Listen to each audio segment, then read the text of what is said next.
मैं ब्रह्मा जी भक्त Patna high court अधिवक्ता आप सभी लोग के लिए विशेष कानून पे विशेष वीडियो लेकर रहता हूं कि कानून की विशेष जानकारियां पाएं और कानून से आप विशेष लाभ उठाएं।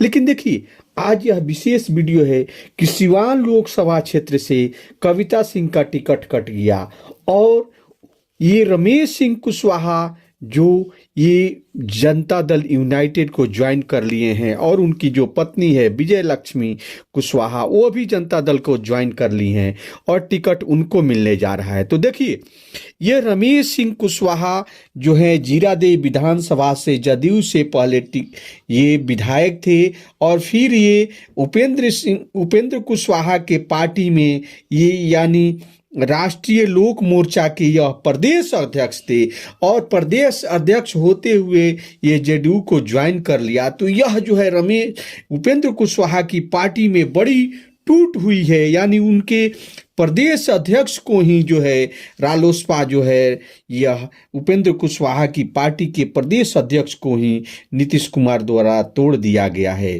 तो यह एक बड़ी खबर आ रही है कि कविता सिंह का टिकट काट दिया गया है और यह रमेश सिंह कुशवाहा के पत्नी विजय लक्ष्मी कुशवाहा को टिकट दिया जा रहा है। यह दोनों व्यक्ति ने यह जो है जदयू को ज्वाइन कर लिया है। जदयू को ज्वाइन करने के बाद इनको टिकट कंफर्म कर दिया गया है। लेकिन इस पे उपेंद्र कुशवाहा ने कटाक्ष किया है। उन्होंने कहा है कि आज जनता दल यूनाइटेड के नेताओं से कहा है कि आपको अगर जरूरत हो और किसी उम्मीदवार की तो आप कहिएगा, हम आपको उम्मीदवार देने के लिए तैयार हैं। यह बड़ी कटाक्ष उनके द्वारा कही गई है। और हरिवंश राय बच्चन की एक कविता भी पढ़ी गई है। जो कविता है उपेंद्र कुशवाहा के द्वारा कहा गया है कि बड़े भाई, आपको अगर जरूरत हो और उम्मीदवारों को तो कहिएगा, हम और उम्मीदवार आपको देंगे। तो रमेश सिंह कुशवाहा के द्वारा कटाक्ष किया गया है नीतीश कुमार पर। तो इस प्रकार से जो है रालोसपा जो है राष्ट्रीय लोक मोर्चा जो उपेंद्र कुशवाहा की पार्टी है उसके प्रदेश अध्यक्ष रमेश सिंह कुशवाहा थे, उनको तोड़कर और जदयू ने सिवान के उम्मीदवार बनाया है। यानी उनकी पत्नी रमेश सिंह कुशवाहा की पत्नी जो विजय लक्ष्मी कुशवाहा है उनको उम्मीदवार बनाया जाएगा। तो यह बड़ी खबर आ रही है कि यहाँ की जो सिटिंग एमपी थी कविता सिंह, उनका टिकट काट दिया गया है। अब आने वाले समय में पता चलेगा कि कविता सिंह क्या करती हैं, इलेक्शन लड़ती हैं या नहीं लड़ती हैं, निर्दलीय लड़ेंगी या क्या करेंगी, यह तो आने वाला समय बताएगा। लेकिन देखिए, अब हिना साहब भी वहां से जो मोहम्मद शहाबुद्दीन की पत्नी है वह भी निर्दलीय चुनाव लड़ेंगी। और यह जो है अभी कंफर्म नहीं हो पा रहा है कि इंडिया ब्लॉक के तरफ से अवध बिहारी चौधरी आएंगे या माले के नेता अमरनाथ यादव आएंगे। कौन आएंगे ये भी कंफर्म नहीं हो रहा है। लेकिन कुछ दिनों में यह कंफर्म, आज या कल तक कंफर्म हो ही जाएगा। और जो है ओम प्रकाश यादव भी निर्दलीय से चुनाव लड़ने के लिए तैयार हो गए हैं। और आरजेडी से अब हिना साहब को टिकट नहीं मिल रहा है, हिना साहब नहीं लड़ेंगी। लेकिन इंडिया ब्लॉक के तरफ से कौन आते हैं आने वाला समय में पता चलेगा। और जो अब कविता सिंह हैं वह इलेक्शन लड़ेंगी कि नहीं लड़ेंगी यह आने वाला समय बताएगा।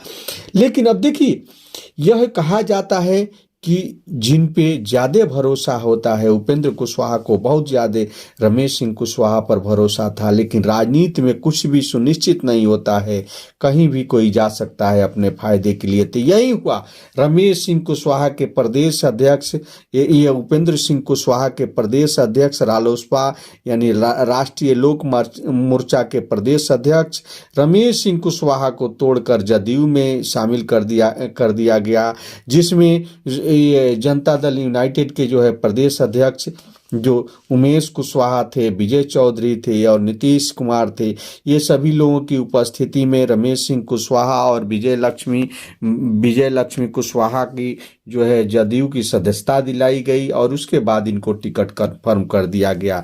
तो अब देखिए, ये रमेश सिंह कुशवाहा की पत्नी हो गई विजय लक्ष्मी कुशवाहा और हिना साहब हो गई और ओम प्रकाश यादव और कौन कौन होते हैं यहाँ से प्रत्याशी। तो सिवान से कौन जीतता है यह तो आने वाला समय बताएगा, रिजल्ट के बाद ही पता चलेगा।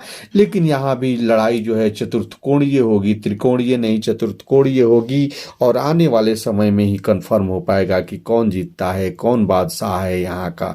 तो मैं अपने हृदय की गहराइयों से आप सभी को धन्यवाद देता हूँ। आप जहाँ भी रहें सूरज और चांद की तरह चमकते रहें, बुलंद हौसलों से आगे बढ़ते रहें और अपने अपने हिस्से की लड़ाई लड़ते रहें। जय हिंद, जय भारत।